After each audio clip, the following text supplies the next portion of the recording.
பொதுவாகவே ஒருத்தர் தலைவலி வருது அப்படின்னு சொன்னால் அதுக்கு அடிப்படை காரணம் என்னன்னா அவங்களுடைய காற்று பத்தல. இப்போ எடுத்துக்காட்டுக்கு ஒரு பஸ்ஸில் போவோம், இறுக்கமாக வந்து ஃபுல்லாக சாத்திடுவாங்க. அந்த கப்புன்னு அடைக்கும்போது தலைவலி வந்துடும். இல்லை ஒரு ஆஃபீஸ் ரூமில் இருப்போம், அங்கே காற்றே அந்த காற்று இல்லாத போது என்னன்னா நமக்கு தலைவலிக்க ஆரம்பிச்சிடும். என்ன காரணம் அப்படின்னா அந்த காற்று வந்துட்டு சுவாசம் எப்போ நமக்கு பத்தலையோ, அந்த சுவாசம் எப்போ ஜீரணிக்கப்படலையோ அப்போ என்ன ஆகும்னா நமக்கு கூட தலைவலி வர ஆரம்பிச்சிடும். இப்போ பொதுவாகவே என்னன்னா அதிகமான ஸ்பீடில் காற்றுல போவோம் வண்டியில், வேகமாக காற்று அந்த காற்றுக்கு தலைவலி வந்துடும். ஏன்னா அதிகப்படியான மிகையான காற்றும் ஜீரணிக்கப்படியான காற்றும், இல்லை காற்றே இல்லாத போது பற்றாக்குறை வேணும்னா நமக்கு தலைவலி ஏற்படுது. அப்போ நமக்கு தலைவலி சரியாகணும் அப்படின்னு சொன்னால் என்னென்னா, நமக்கு வந்து ஓய்வு அதிகமாக தேவை.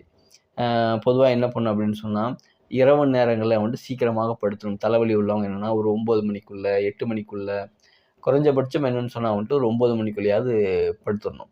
அப்படி அப்போ 9 மணிக்கு நம்ம படுக்கணும் அப்படின்னா, ஒரு 7 மணிக்குள்ள இரவு உணவு, அதேமாரி இரவு குடிக்கக்கூடிய தண்ணீர் எல்லாமே 7 மணிக்குள்ள முடிச்சிருக்கணும். இப்போ எடுத்துக்காட்டுக்கு வந்து ஒரு 6 மணிக்கு சாப்பிட்றீங்க அப்படின்னா, ஒரு 1 மணி நேரமா தாகம் வந்ததுக்கப்புறம் குடிச்சிட்டு, எப்போ நீங்க ஒரு உணவு, தண்ணீர் 2மே ஒண்ணு தான். எப்போ இது 2யும் நிப்பாட்டுறீங்களோ, அதுலேருந்து 2 மணி நேரம் கழிச்சு குறைஞ்சபட்சம் அப்படி படுத்தணும்னு சொன்னா சரியாக இருக்கும். அப்போ முடிஞ்ச அளவுக்கு நைட்டு சீக்கிரமாக படுத்தணும். காலையில நீங்க நீங்க நேரமா கூட எந்திரிச்சுக்கலாம். அத பத்தி ஒண்ணும் இல்ல. இது மாரி நீங்க சரியான முறையில ஓய்வு குடுக்க ஆரம்பிச்சீங்கன்னா, உங்க தலைவலி வந்து கொஞ்சம் கொஞ்சமா குறைய ஆரம்பிக்கும். 2வது அப்படின்னா, தலைவலி உள்ளவங்க என்ன பண்ணுவாங்கன்னா, தலைவலிக்கு வந்து டீ, காஃபி அது மாரிலாம் அதிகமா குடிப்பாங்க. அப்போ குடிச்சா கொஞ்சம் நல்லாகுற மாரி தான் இருக்கும். ஆனா வந்து திரும்ப தொந்தரவு எச்சாகும். அதனால பொதுவாவே இந்த தலைவலிக்கு டீ, காஃபி எந்த ஒரு இது இல்லாம, நல்லா ஓய்வெடுங்க. ஓய்வுலாம் நல்லானதுக்கப்புறம் அந்த ஓய்வுலாம் உங்களுக்கு கண்டிப்பா நல்லாயிரும். நல்லானதுக்கப்புறம் நீங்கன்னா, உங்களுக்கு பிடித்தமான உணவுகள் எடுத்துக்கலாம். இந்த தலைவலி இருக்கும்போது என்ன பண்ணுவாங்க அப்படின்னா, சில பேர் வந்துட்டு, அ அப்போ வந்துட்டு ஏதாவது ஒண்ணு சாப்பிடணும் அப்படிங்கிறதுக்காக என்ன பண்ணுவாங்கன்னா, சூடா சாப்பிடுவாங்க. சூடா சாப்பிட்டா கொஞ்சம் நல்லாயிருக்கும் அப்படின்ட்டு, இல்ல அப்படின்னா காரமா சாப்பிடலாம், அந்த மாதிரிலாம் தோணும்.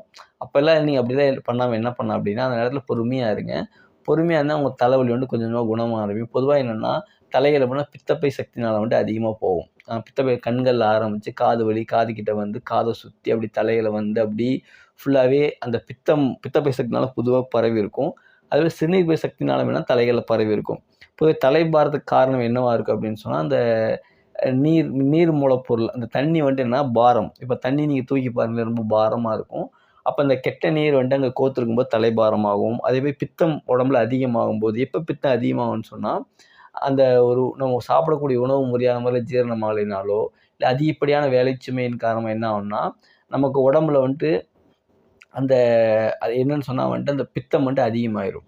அதாவது என்ன அப்டின்னா, இப்போ வந்துட்டு ஒருத்தருக்கு வந்துட்டு என்னன்னா, ஒரு ஒரு அளவுக்கு ஓய்வு தேவை. ஓய்வு இல்லாமயே உழைச்சிட்டு இருக்காரு அப்டின்னா, அவர் உணவு சாப்பிடுறாருன்னா என்ன ஆகும்னா, அந்த உணவு முறையான முறையில ஜீரணமாகும். இப்போ எடுத்துக்காட்டுக்கு நைட்லாம் நீங்க முழிச்சிருக்கீங்க, காலையில பார்த்தீங்கன்னா தலைவலிக்க ஆரம்பிச்சுரும். ஏன்னா, இந்த கழிவுகள் நீக்கப்படல. எப்போ உடம்புல கழிவுகள் நீக்கப்படலைன்னா, அந்த அந்த உணவுப் பொருளானது இரைப்பிலே தங்கும். அந்த உணவானது என்ன ஆகும்னா, 2 டூ 3 ஹவர்ஸ்ல அந்த டைஜஷன் ஆன அந்த ஃபுட் வந்து ஸ்மால் இன்டெஸ்டைன்ல போயிரும். இப்ப அந்த பித்த நீர் என்ன ஆகும்ன்னு சொன்னா வந்துட்டு, நமக்கு சிறுகுடலுக்குள்ள போகணும். இப்ப நம்ம வந்து உடம்பு நம்ம ஒரு ரெஸ்ட் குடுக்காதன் காரணமா என்ன ஆகும்னா, நம்ம ஜீரணம் ரொம்ப ஸ்லோவா இருக்கும். பித்த நீரா நம்ம இரைப்பைக்குள்ள சுரக்க ஆரம்பிச்சுருது.